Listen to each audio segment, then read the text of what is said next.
Deuxième partie du contenu long. Bonsoir la planète, comme disait Mahler du temps de Skyrock. Eh ben oui, notre ami Olivier, il a eu une coupure de courant. Que voulez-vous, c'est des choses qui arrivent, hein. Il faut être effectivement réactif quand on est entrepreneur. C'est des choses qu'on ne prévoit pas. Et être entrepreneur, effectivement, c'est être capable de parer à tout ce qui nous arrive et qui n'est point prévu. Rebonjour Olivier. Ben, rebonjour, rebonjour. Voilà, donc on parlait justement, oui, donc de ton épouse d'un côté, donc qui était salariée, toi qui es entrepreneur. Au niveau de la petite famille, les enfants, comment ils perçoivent le domaine de l'entrepreneuriat? Tu arrives à faire un petit peu une sorte de motivation, à leur expliquer un peu les codes de l'entreprise. Ils ont envie d'aller de ce côté-là ou plutôt d'aller du côté du salariat? Bon, alors, mes enfants sont jeunes, hein, 16 et 13, donc ils sont pas encore sur ces sujets-là. Seulement, malgré tout, je leur explique ce que c'est que le monde de l'entrepreneuriat par rapport au monde du salariat. Alors bon ou mauvais, mauvais ou bon, peu importe, hein, chacun fera ses choix, mais voilà. Souvent leur question c'est, t'as pas d'horaire, papa, tu pars tôt, tu rentres tard, ou tu rentres tard et tu pars tôt. Enfin voilà. C'est les interrogations en fait. D'accord. Donc, bah, ne soyez pas surpris, hein, on est avec les experts, parole de leader, Olivier Hello, donc assureur en Bretagne, voilà. Et puis, moi, je vais lui poser une question maintenant importante. Donc, j'avais commencé à la poser dans la partie 1, donc je vais maintenant la réinjecter dans la partie 2. D'ailleurs que je perde pas la question. En fait, c'était tout simplement, oui. Alors, comment tu prépares ta journée de boulot? Est-ce que tu fais quelque chose de particulier le matin, au moment où tu te lèves, tu vas faire du sport, voilà, tu essayes de faire un peu de méditation, etc. Tu te prépares mentalement, voilà, de façon à être comme un roc, à pouvoir effectivement recevoir les doléances de tes clients. Ou est-ce que c'est après que ça se joue, une fois que tu as fini ta journée de boulot? Alors, j'ai une petite séance musculaire abdominale tous les matins qui dure entre 5 et 7 minutes. Voilà, c'est ancré depuis toujours ça. Et puis d'étirements en même temps, tous les matins, tous les matins, tous les matins. Et puis après, Et après, ouais, ma journée de boulot, après c'est le sport, c'est entre 2 et 3 fois par semaine, selon le temps que j'en ai, c'est course à pied, c'est vélo, c'est piscine. Mais oui, oui, je m'octroie des plages horaires pour le sport, ouais, pour moi, ouais, bien sûr. Alors, les entrepreneurs femmes qui nous écoutent doivent se dire: «Ah, on veut voir la photo quand même, hein, les tablettes de chocolat, hein, c'est clair, hein». Non, non, non, les tablettes de chocolat sont fondues, mais on essaye de les garder dans le papier, en fait, d'accord? Voilà, c'est ça.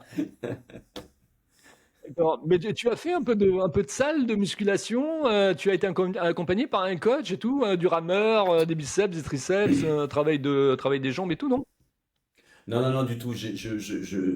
Je fais beaucoup de vélo, notamment beaucoup de VTT. Et un accident de VTT m'a fait porter un corset pendant 5 mois. Et depuis, ça m'arrive d'avoir des problèmes de dos, sauf quand je fais les abdos. Donc, c'est par prévoyance que je fais les abdominaux pour pas avoir mal au dos. Donc, voilà. Ah bah moi j'ai une anecdote, quand j'étais en pension, on avait fait un camp vélo et pendant un mois on devait faire du vélo avant d'arriver à destination. Et en fait il faisait un soleil, un cagnard pas possible et moi j'étais derrière le dernier qui était en fait le curé quoi. Et donc il roulait lentement etc. Et puis au bout d'un moment avec la fatigue, la chaleur, je me suis endormi. Je suis rentré dans le garde-boue du, du curé. Je me suis affalé effectivement dans le champ de tournesol. Il y a eu des Hollandais qui sont passés et puis donc qui sont remontés pour pouvoir prévenir un petit peu les éducateurs qui nous encadraient et qui disent ah mais oui mais la fille elle est tombée dans le champ là. Il faudra aller voir ce qui se passe parce que j'avais des cheveux longs tu vois donc et j'étais blond comme les blés. Et c'est vrai que ça a été une sacrée anecdote, une sacrée aventure. Donc faites gaffe quand vous faites du vélo, quand vous sentez que d'une certaine Tout à manière fait. vous êtes au bout de vos forces, ne continuez pas parce que vous pourriez finir dans un champ. Au niveau des films, qu'est-ce qui te motive par exemple alors tiens, je vais même poser la question différemment. Ta journée type de travail. Donc tu commences le matin, tu te lèves à quelle heure et tu termines effectivement à produire, alors à produire, à penser, à être dans le côté hyperactif de l'entrepreneur. Tu décroches à partir de quelle heure? Bah écoute, moi, ma journée type, c'est 6h15 debout, 7h30 au bureau, 9h premier rendez-vous. Et comme je suis du soir, je finis jamais beaucoup avant 19h30. Voilà. D'accord. Et le soir, qu'est-ce que tu fais? Donc, bon, vous passez à table, etc. Après, vous regardez un film ensemble. Et est-ce que tu es comme moi, tu as le second souffle? C'est-à-dire qu'à partir du fait d'avoir regardé un bon film, hop, tu es régénéré. Et puis à partir de ce moment-là, bah, tu vas surfer, tu vas faire un peu de la recherche d'informations, tu prépares ta journée pour le lendemain, tu planifies, tu codifies, etc. Et moi, tu vois, je me lève tôt le matin, mais par contre, je me couche tard le soir. Tu vois, je peux pas coucher avant 2 heures, 2 heures, 3 heures, quoi. Tu vois, il faut que, voilà, j'ai le second souffle, voire le troisième souffle, tu vois, c'est un truc de Alors fou, déjà, quoi. j'ai pas le j'ai pas le second souffle et j'ai pas le film après le dîner, parce que moi, justement, après le dîner, c'est là que je vais faire mon sport. Donc souvent, le soir, je mange très très léger et je vais faire mon sport après le dîner. Et par contre, je suis un couche-tôt, donc hors de question d'aller surfer, de planifier ou quoi que ce soit. Moi, quand je rentre, c'est terminé la journée. Celle du lendemain est préparée. Ouais. D'accord. Et quand tu te couches, tu as toujours un petit carnet à côté de toi avec un petit stylo que si jamais tu as une fulgurance dans la nuit, de façon à pouvoir le noter ou pas? Alors, j'avais ça dans mon précédent travail parce que je manageais une équipe de 15 personnes et donc j'avais ce papier crayon. Je n'ai plus ça depuis que je suis installé parce que je vis sereinement mon métier. Alors, pas avec détachement, mais sereinement. Ce qui fait qu'aujourd'hui, on n'est pas tous pareils, mais moi j'ai la chance de bien dormir, de pas me réveiller au milieu de la nuit en sueur froide en pensant à quelqu'un. Voilà. C'est, c'est, euh, j'ai la chance d'avoir ça pour moi. D'accord. Ouais, t'as un repos effectivement qui te permet de te régénérer, quoi. Parce que en fait, il y a plein de gens, bah oui, ils dorment longtemps, mais en fait, ils se réveillent, etc. par à coup, et quand ils se réveillent, ils sont fatigués, quoi. Ils sont plus fatigués que le fait d'avoir dormi. Alors, ça, c'est pas mon cas, ça. D'accord. Et tu fais attention à ton alimentation, également à ton hygiène de vie en tant qu'entrepreneur, de façon à être toujours au taquet, toujours être dans de bonnes conditions. T'évites de fumer dans ta bagnole, t'évites de boire effectivement des apéros avec les copains, voilà, etc. Ou est-ce que tu as une hygiène de vie stricte par rapport effectivement à pouvoir bien mener ta mission d'entrepreneur, ou quelque part tu t'en fous, et puis à partir de ce moment, une fois que tu es au boulot, et ta vie, effectivement, et ta vie, quoi. Voilà, t'es épicurien et tu le restes. Alors écoute, je suis un ancien cycliste d'un bon niveau, donc des sacrifices alimentaires, j'en ai tellement fait jeune qu'aujourd'hui, je n'en fais plus. Je fais du sport pour compenser mes petits à côté. Alors, sans parler de boire l'apéro midi et soir, mais je m'interdis pas grand-chose. Je fais beaucoup de sport pour garder un physique à peu près correct et une hygiène de vie à peu près correct, mais oui, oui. Et la vie vaut d'être vécue, comme on dit, que je la vis. Tu nous parlais donc tout à l'heure que tu avais eu le besoin d'embaucher une personne, que tu avais choisi un profil tout à fait particulier, tu savais où tu voulais aller avec cette personne. Et en fait, quelles ont été les différences que tu as ressenties à l'intérieur de toi-même dans ta productivité entre le fait de travailler seul, donc dans ton appartement, devant ton ordinateur, et le fait d'avoir ton agence et en physique quelque part, quoi. Bon, bah, ça n'a rien à voir. Déjà, tu partages beaucoup plus d'informations. Tu accélères ton niveau de prospection, de prise de rendez-vous, parce que ben, c'est ce que je te disais tout à l'heure, hein, seul tu vas plus vite, ensemble tu vas plus loin. Typiquement, c'est exactement ça. Alors la barrière à embaucher quelqu'un, c'est toujours le coût du salariat et quel chiffre d'affaires il va falloir reporter en face. Mais tu t'aperçois que ben, quand on travaille, forcément, on dégage du chiffre d'affaires. Donc ça va beaucoup plus vite. Et puis le partage de richesse, le partage de l'information, c'est tellement enrichissant, même pour nous, chefs d'entreprise, d'avoir des salariés, ben, ça permet de faire croître son entreprise, mais aussi de faire croître sa connaissance, ton information, ton intelligence. Enfin voilà, tu restes en veille tout le temps en fait, parce que il faut que tu te fasses vivre toi, mais tu as quelqu'un aussi qui dépend de toi. Donc, euh, je trouve qu'on est plus éveillé en effet à nos métiers, à nos clients. Quand tu étais plus jeune et tu étais à l'école, tu étais comment? Tu étais plutôt autodidacte, c'est-à-dire que tu aimais bien apprendre par toi-même, par la lecture, etc.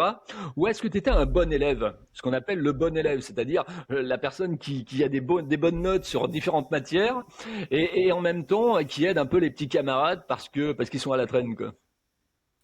Alors, j'étais pas le bon élève. J'étais pas le mauvais élève non plus, mais j'étais plutôt celui du fond à côté du radiateur qui passait au niveau des flots.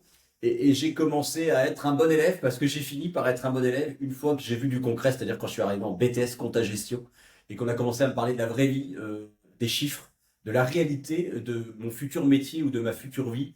Et peut-être que c'est ce qui manque aujourd'hui dans la formation de nos jeunes, c'est où est-ce qu'on va, à quoi ça sert ce que tu apprends, mettre en relation pourquoi on apprend ça et à quoi ça va nous servir demain.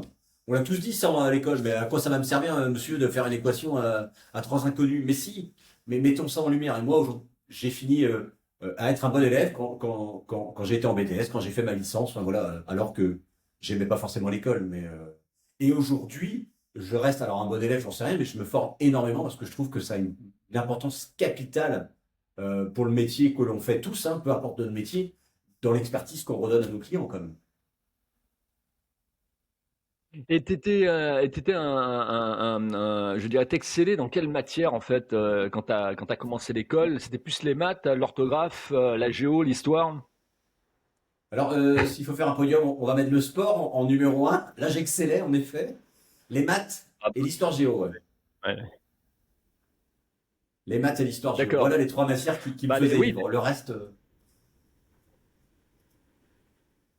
Ah, moi, il y avait un truc qui m'éclatait, c'était quand on avait les sorties pour aller voir Connaissance du Monde. Ouais. Tu sais, les gens qui partaient dans des contrées lointaines et qui revenaient avec leur film et qui nous montraient effectivement le Ah film et qui ouais. nous commentaient le film. Ça, c'était un truc, j'adorais, quoi.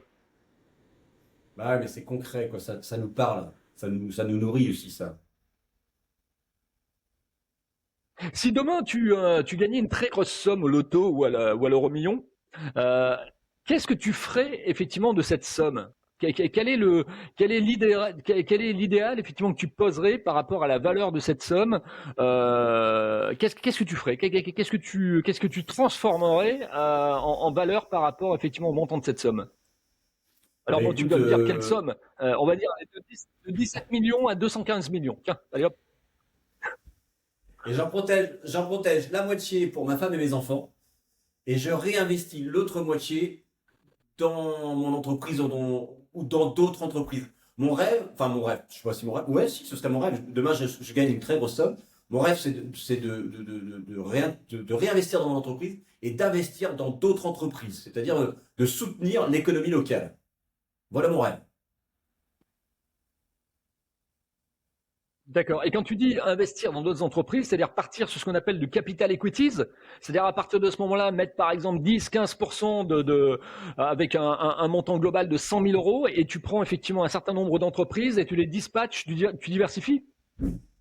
Alors, oui, oui, certaines, enfin, c'est ce modèle-là, bien sûr, mais c'est peut-être choisir aussi les entreprises sur lesquelles tu veux accompagner, mettre 10 d'un côté, 20 de l'autre, 50. Et puis surtout, au-delà du capital numéraire apporté, c'est l'expertise que je pourrais apporter. Et puis, tu sais, le challenge de repartir à zéro.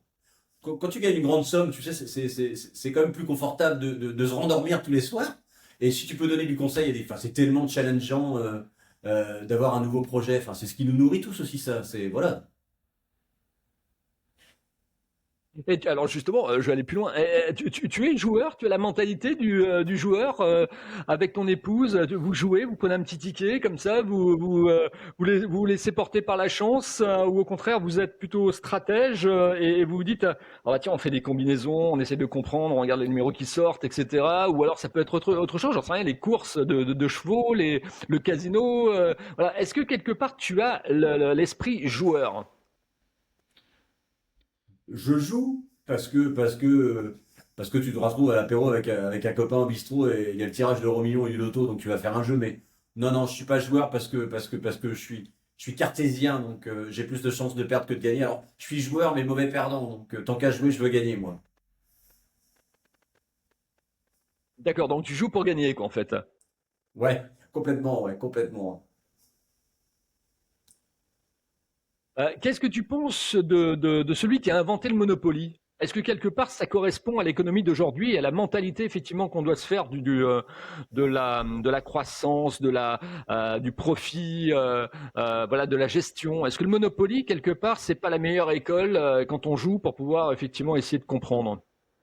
Elle, elle est rigolote ta question, parce que quand tu me la poses, je réfléchis, mais peut-être que le Monopoly, on devrait le mettre à l'école dès le départ pour dire que la vie réelle, c'est à peu près ça, c'est on monte les étapes petit à petit, et TikTok et ceux qui font fortune en un coup de cuillère à peau, c'est pas forcément la vérité pour nos enfants. Donc peut-être que le Monopoly est une bonne école de la vie, et qu'il faudra peut-être la mettre au programme de nos collégiens et de nos lycéens. Mais oui, oui, c'est ça. Bah oui.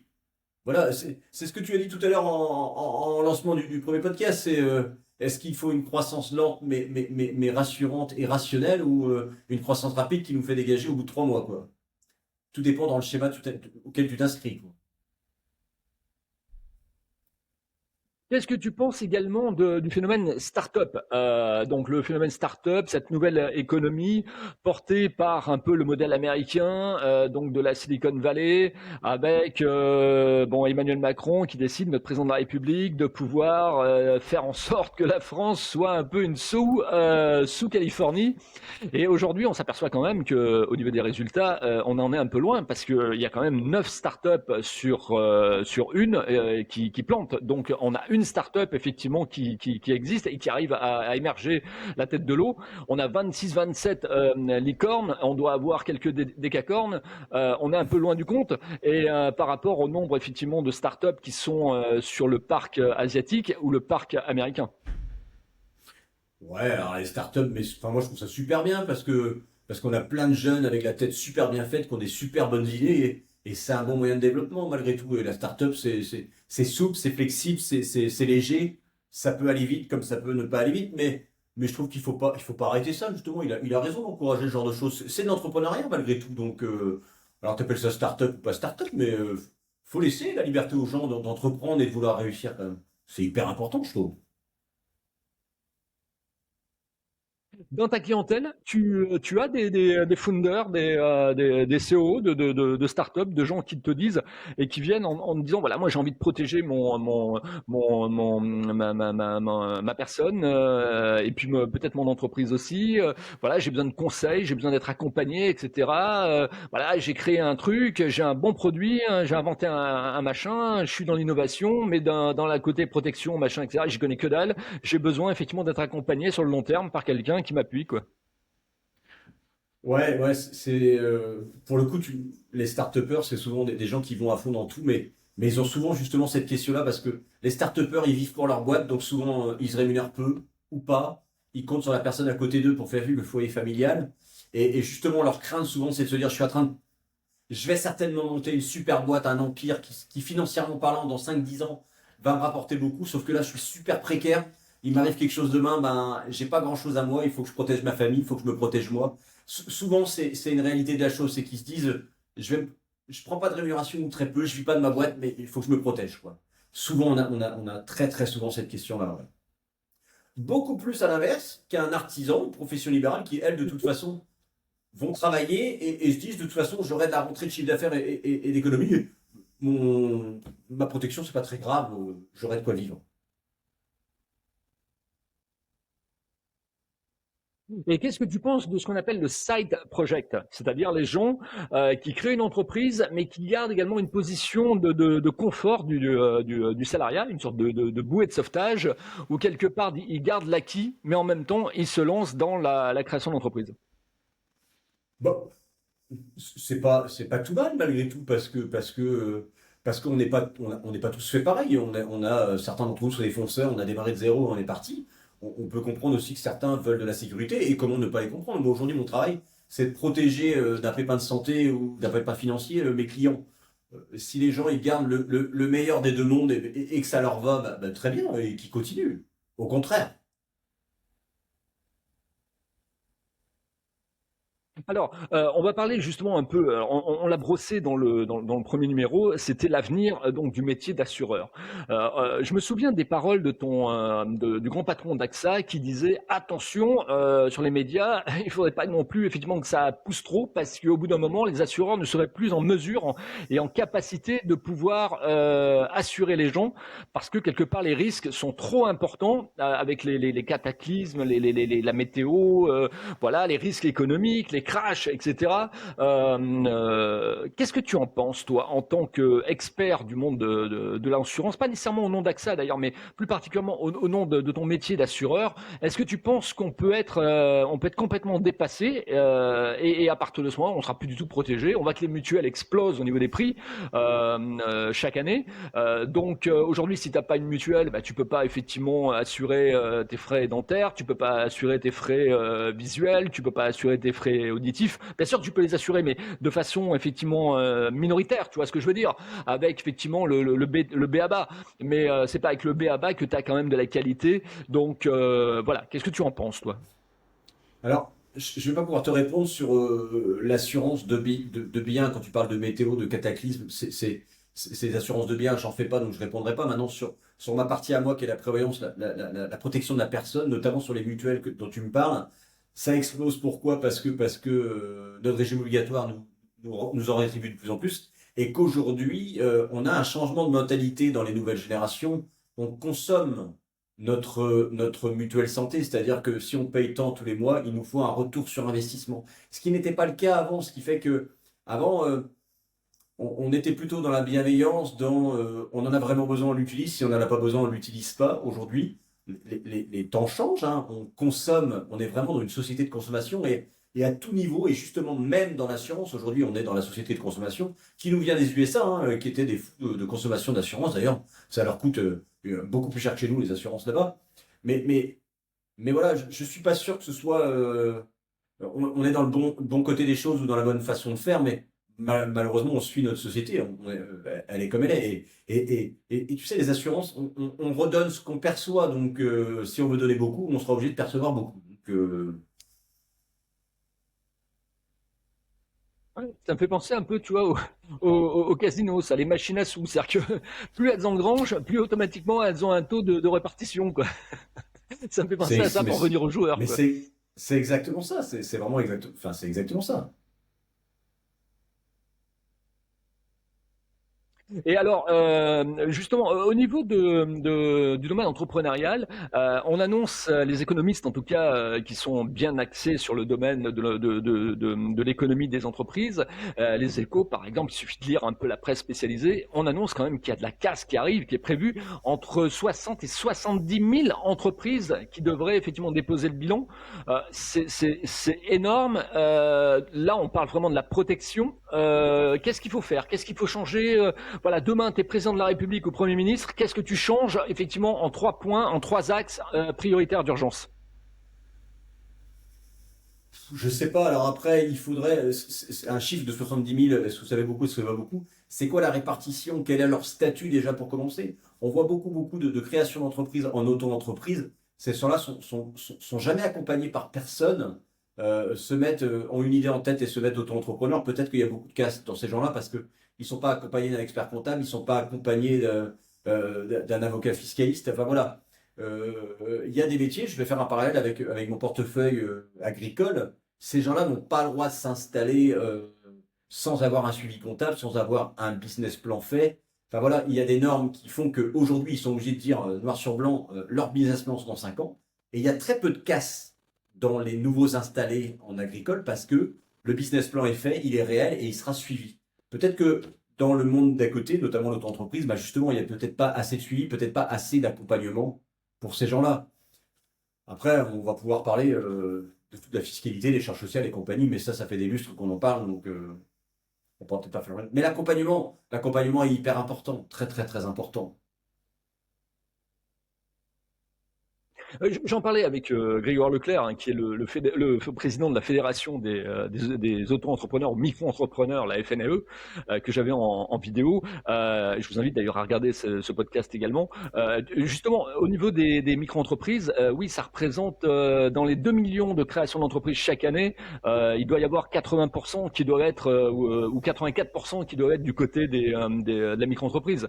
Voilà. Et on sait qu'il n'y a pas énormément beaucoup de monde non plus qui vivent de la micro-entreprise, hein, parce qu'entre vivre, vivoter et puis vivre bien, il y a quand même de grosses différences et de gros écarts. Pour toi, aujourd'hui, si tu dois conseiller une entreprise ou un entrepreneur qui nous écoute, quels sont là aussi, les trois conseils que tu as envie de donner sur quel regard, sur quel axe, effectivement, il faut poser son regard et s'inquiéter. Ben, il faut s'entourer de bonnes personnes, il faut développer du réseau, et puis il faut de la résilience.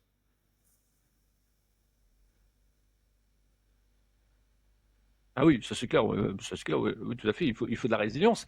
Mais je parlais aussi en tant qu'assureur, c'est-à-dire que toi, en tant qu'expert, qu'est-ce que tu ferais? Voilà, tu as la personne en face de toi. Bon, là en l'occurrence, tu les as derrière, mais ils t'écoutent, ils te regardent. Qu'est-ce que tu as envie de leur dire? Les trois axes principaux, les trois recommandations, les Bah, trois précaux. moi, les recommandations, c'est toujours pareil, c'est que c'est ma phrase type, hein, tu sais, le capital humain, le capital le plus important de votre entreprise, c'est ça, vous allez mettre toute votre énergie, tous vos économies peut-être dans votre boîte. Protégez-vous, protégez votre famille, protégez votre patrimoine déjà avant quoi que ce soit. L'accident, il est bête, il est toujours mal positionné, il arrive jamais que aux autres. Ça peut arriver. Alors un accident de santé, mais un accident financier peut arriver aussi. Donc surtout protégez-vous. On n'a pas forcément bonne presse nous les assureurs, mais malgré tout, on est un maillon essentiel de la vie d'une entreprise aujourd'hui parce qu'on ne sait jamais demain ce qui peut arriver. Et donc, protégez-vous avec un bon assureur, protégez-vous avec un bon expert comptable, protégez-vous avec un bon avocat fiscaliste parce que la vie des entreprises est semée d'embûches et que on est tous là pour prendre des risques, mais quand le risque est mesuré, il est quand même beaucoup plus sympa à prendre. Qu'est-ce que tu penses, toi, Olivier, qui est dans le domaine justement de l'assurance, de ce A qu'on a perdu au niveau de notre notation? Est-ce que tu penses que ça risque de peser très très lourd au niveau de notre potentiel économique pour entreprendre, pour innover et pour justement prendre des risques mesurés? Ouais, et c'est fort possible quand même. Notre économie, elle dépend de là. Nous, on dépend de notre banquier avec les crédits qu'on peut leur demander pour développer nos entreprises. Si nos banquiers ne peuvent pas aller accéder à de l'argent pas cher, ben, ils nous vendront de l'argent cher et ça va nous brider quelque part. Donc c'est vrai que c'est pas l'idéal. Il y a une grosse interrogation. Dans ma partie prévoyance, je fais aussi la partie patrimoine et dans la partie patrimoniale, il y a la protection de l'épargne. C'est une interrogation très importante depuis le début de l'année, encore plus avec ce qui se passe au niveau politique aujourd'hui. Et, et, et c'est pas bon ce genre de questions. Enfin, on est plutôt aujourd'hui dans l'interrogation de se dire comment je peux protéger mon épargne plutôt que de se dire comment je peux investir mon épargne pour aller le faire fructifier, augmenter, développer. Voilà, c'est pas forcément, c'est pas une bonne nouvelle. C'est vraiment pas une bonne nouvelle, hein. Allez, on va terminer avec la dernière question, hein. Donc, je l'ai posée tout à l'heure dans le premier, mais je vais la poser dans le deuxième également. La question marqueur des experts, comme ça il va me donner une nouvelle réponse, notre ami Olivier. Comment tu trouves ma façon d'interviewer les gens, Olivier, et qu'est-ce que tu apprécies dans cette manière d'interviewer? Alors, faut pas que je réponde comme tout à l'heure. Eh ben, écoute, si, je vais répondre quand même parce que c'est c'est c'est euh, c'est un peu déroutant comme façon de discuter. Première chose, tu m'as posé des questions parce qu'on a préparé l'interview. Tu m'as posé plein de questions sur mon travail et sur ce que j'en faisais. T'en as pas posé une seule aujourd'hui, donc les gens ne savent absolument pas ce que je fais. Et tant mieux parce que si ça leur donne une interrogation de se dire il faut que je l'appelle pour savoir ce qu'il fait, on aura gagné notre pari ou j'aurais gagné le mien en tout cas. Non, c'est bien parce que euh, on parle vraiment de notre rôle clé. Alors, je suis assureur, aujourd'hui, je suis assureur, mais j'aurais pu être menuisier ou profession libérale et tu m'aurais interrogé de la même façon. Et ça permet d'échanger avec nos pairs sur. On a tous les mêmes problématiques, en fait, peu importe le métier qu'on fait. Et c'est bien de pouvoir se nourrir des uns des autres. On a tout à l'heure parlé des réseaux que je développe. Moi, j'adore ça, la relation humaine. Et on est tous à la recherche de ce genre de choses. Donc ta façon de nous interviewer, ouais, c'est vraiment, enfin, j'ai jamais connu ça, donc enfin, c'est vraiment très très bien. Quand on parle à un chef d'entreprise, on lui demande toujours ses chiffres, son business plan, ceci, cela. Enfin là aujourd'hui, tu es sur complètement autre chose. C'est hyper intéressant, je trouve. Merci. Donc, bah, je vous invite justement à commenter hein, effectivement ces interviews. Donc, c'est trois podcasts. Le un, donc le short. Le 2, donc sur le développement. Le 2, donc avec bien sûr mon raccord, parce que Olivier a eu une panne d'électricité. Donc, bien évidemment, moi, Ouais. je me suis rattrapé comme j'ai pu, parce que j'ai appelé Olivier, mais il ne m'a point répondu, parce qu'il était loin, très très loin, parti dans les nymphes, je dirais, de l'océan et des fibres, effectivement, de la fibre océanique. Mais là, la deuxième, on a pu effectivement continuer, développer. Et donc, je vous demande de laisser votre commentaire, ouvrez les débats par rapport aux commentaires. S'il vous manque des informations concernant le métier d'Olivier, n'hésitez pas également à nous le formuler dans les commentaires. Olivier vous répondra donc sur les commentaires YouTube et puis les différents commentaires de mes réseaux. Je vous remercie de votre sollicitude, de votre patience.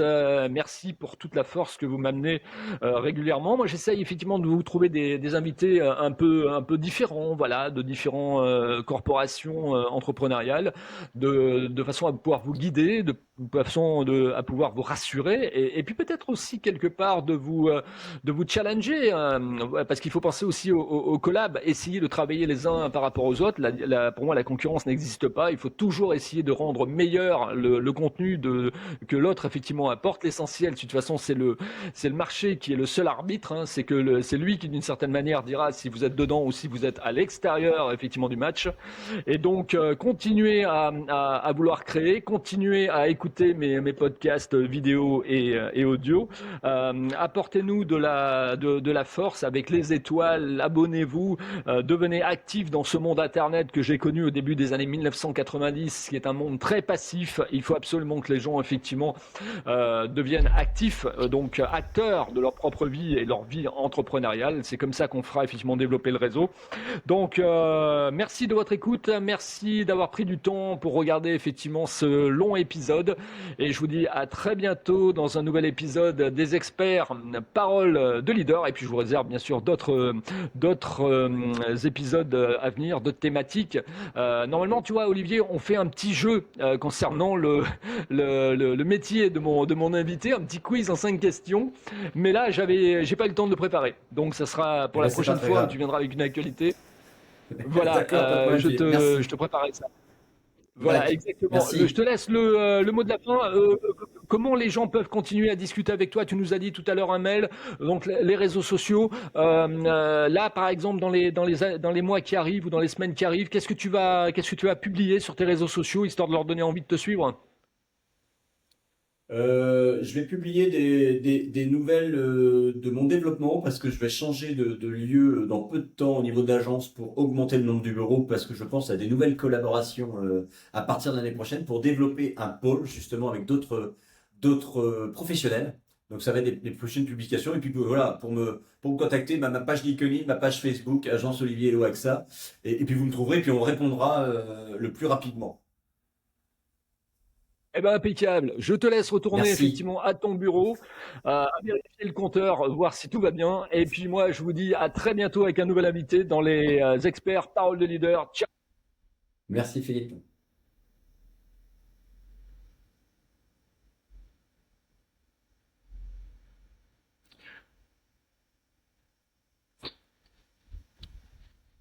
Ouais,